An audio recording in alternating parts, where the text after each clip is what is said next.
Political plus news channel के सभी दर्शकों को मेरा नमस्कार। मैं हूं आपका दोस्त करण सिंह धनखड़। दोस्तों, मुंबई हमला जब हुआ, मुंबई के ताज होटल के ऊपर आतंकियों ने जब हमला किया था, तब हमारा बहुत बड़ा नुकसान मीडिया की वजह से हुआ था।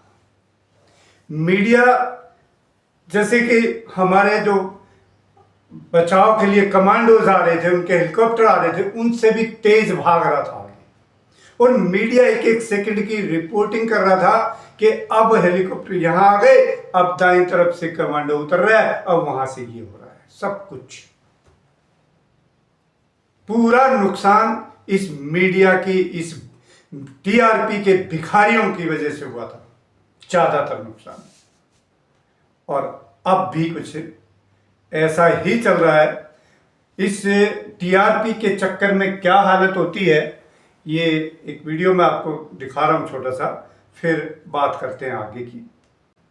अजवा गुजरे बदर का हो या फिर आने वाले हिंद का, जमीनी बुतों को पूजने वाले 1000 हो या फिर 14 लाख हो, इससे फर्क नहीं पड़ता। मोमिन कल भी जज्बा जिहाद से लड़ता था, मोमिन आज भी जज्बा जिहाद से सरशार है।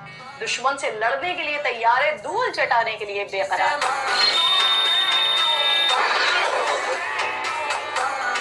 आपके मासूम जो शहीद हो रहे हैं, उनसे अल्लाह की मुलाकात होगी, दुनिया में उन पर क्या बीती इस पर भी बात होगी। खुदारा अपने मासूमों को तलकीन कीजिएगा कि वो अल्लाह से हमारी शिकायत न करे।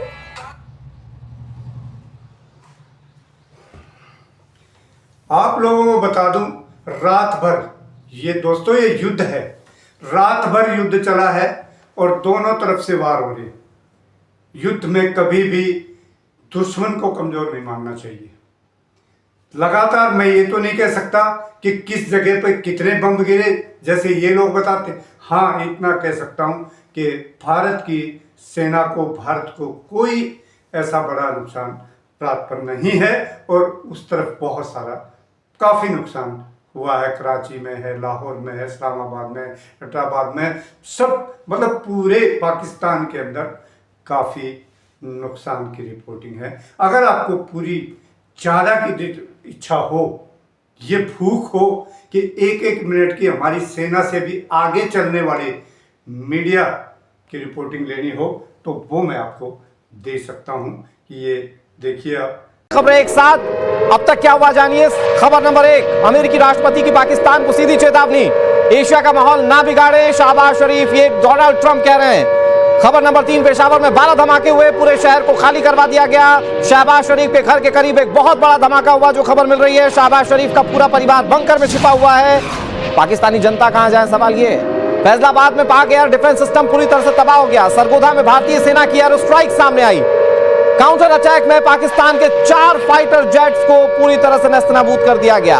अरब सागर से भारतीय नौसेना ने मिसाइलें दागी हैं। पीओके, लाहौर, कराची, सियालकोट क्या बड़े शहर नहीं है जहां पर इस वक्त भारत एयर स्ट्राइक नहीं कर रहा है। फैसलाबाद में पाक एयर डिफेंस सिस्टम पूरी तरह से तबाह कर दिया गया। इसके अलावा भी कई और बड़े डेवलपमेंट्स हैं जो मैं आपको बताऊंगा। पाक के 4 फाइटर जेट्स जिन पर पाकिस्तान जंग का दम भरता था, वो नेस्तनाबूद कर दिए गए। अरब सागर से भी भारत ने मोर्चा खोल दिया। पीओके, लाहौर, कराची, सियालकोट, यहां ब्लैकआउट है, कभी भी हमला हो सकता है, इस बात की आशंका है पाकिस्तान को। तो ये बड़ी खबरें हैं जो मैं आपको बता रहा हूं। अगर अभी अभी आप जुड़े हैं तो जानिए कि भारत का पराक्रम क्या है, भारत का शौर्य इस वक्त क्या है, कैसे भारतीय सेना जवाब दे रही है, और तमाम बड़ी खबरें हम आपके सामने रख रहे हैं।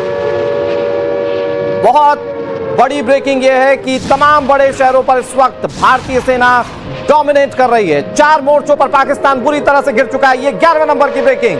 पठानकोट में पाक फाइटर जेट मार गिराया गया, ये 12वें नंबर की खबर।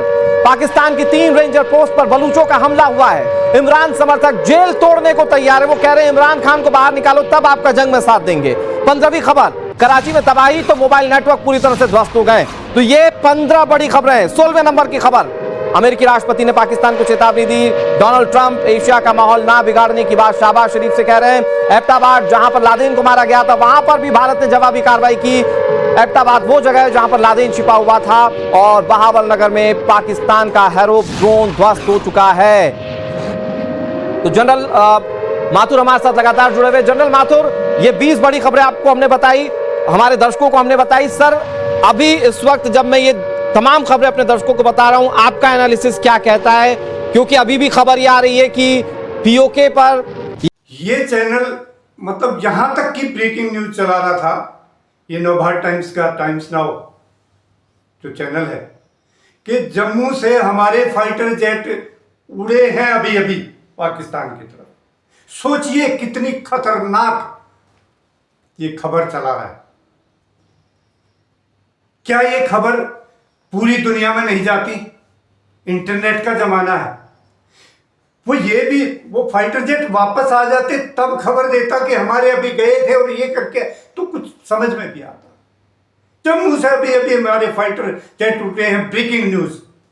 पता हेल्प पीपल दे आर, ये ब्रेकिंग न्यूज है, ये घातक न्यूज है। और इस मीडिया पर अगर समय रहते, इस गोदी मीडिया पर विशेष करके जो खुले छुट्टे घूम रखे हैं, आज तक तो ये हिंदू मुस्लिम पर खुले करते रहे हैं, अब ये हिंदुस्तानी फौज के दुश्मन हो चुके हैं। अगर इन मीडिया, गोदी मीडिया, विशेषकर गोदी मीडिया ही कर रहा है, क्योंकि इनको अंदर से लाइसेंस है कि आप करिए जो करना चाहते हैं। मैं सरकार से अपील करता हूं, सभी देशवासियों की, कि उन बेचारे उन मजदूर किसान के बेटों की भी सोचिए जो युद्ध भूमि में लड़ रहे हैं। भारत की सेना, थल सेना पाकिस्तान के अंदर एंट्री कर चुकी है इनके मुताबिक, क्योंकि मैं फ्रंट पर आगे नहीं खड़ा था, ये हमारी फौज से आगे चल रहे थे। और मैं तो चाहता हूं कि फौज को एक एक को उठा के इनको और अपने आगे आगे ही ले लो। अरे हमारी नहीं मानते, मत मानिए। मेजर जनरल राजीव कोचर क्या करें, थोड़ा इनको ही सुन लीजिए। An information void or information vacuum when this war is actually starting now, because there will be certain information which will not be known to us. We'll have to take that into account in our analysis, and whatever information we get from the official channels in terms of a press conference or a briefing, we must put our analysis on that, because there is no point in trying to speak on something which is not happened or has not happened. Now, seeing the situation as of now, this is an act of war, I would say that, and we should be. ये video आपने retired major general Rajiv Kochar ji की देखी, जिसमें वो साफ कह रहे हैं कि युद्ध का समय है, युद्ध के समय में हमेशा खबरों का टोटा होना चाहिए। लेकिन यहाँ तो टोटा क्या, यहाँ तो ड्रामा हो रहा है, मिनट मिनट का तमाशा दिखाया जा रहा है कूद कूद के। ये सारे वही लोग हैं जिनका या तो इस देश की से कोई वास्ता नहीं है, इनको सिर्फ अपने व्यापार से मतलब है, या इनका कोई अपना बाप, दादा, माँ, बहन या कोई भाई या कोई रिश्तेदार कभी कोई सेनाओं में रहा नहीं। ये वो लोग हैं।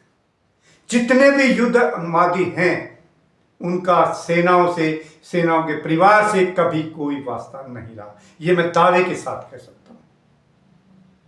सभी दोस्तों से मैं अपील करता हूं, दोस्तों, जब तक पूरी खबर ऑथेंटिकेट ना हो उसको आगे शेयर मत कीजिए। और मैं सरकार से एक बार दोबारा से फिर अपील करता हूं कि या तो बहुत ज़्यादा सख्त गाइडलाइन बंद कर दीजिए, और अच्छा हो अगर आप इन गोदी मीडिया को तुरंत बिल्कुल ही बंद कर दें तो ये और भी अच्छी बात होगी। मेरा ये सुझाव था। मैं हर तरह से इस देश के सेनाओं के साथ, इस देश की सरकार के साथ, प्रधानमंत्री मोदी के फैसलों के साथ हूँ। मेरा सिर्फ इतना था, एक सुझाव था कि ऐसा मत करिए, इससे हमें बहुत ज़्यादा नुकसान हो रहा है, होगा, आगे भी होगा अगर इस तरह से ही चलता रहेगा। यही बात कहने के लिए हाजिर हुआ था दोस्तों। जय हिंद साथियों।